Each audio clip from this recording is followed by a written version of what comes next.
Luto na ang ating ginataang pakbet. Magluluto ulit tayo ng tipid hot na ulam. Mainit na ang pan, maglagay na tayo ng oil.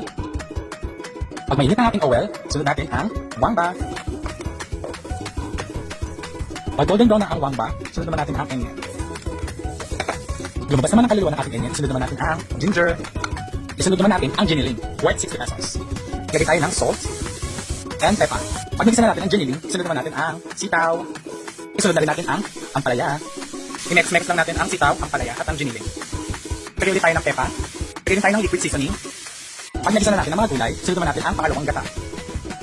Kumukulo na, sunod naman natin ang longta. Lagyan natin ang kalabasa. Tayo ng isang honey pork. Tayo ng dalawang siling green para may sita.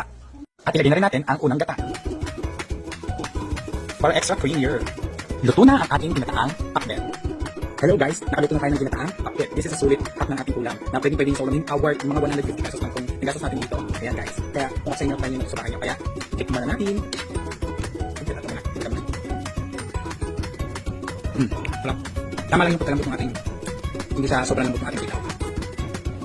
Samahan naman natin.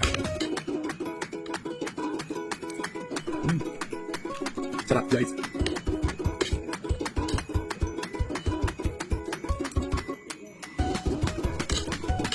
Lutuin nyo na ito sa inyong mga kusina. Bye guys.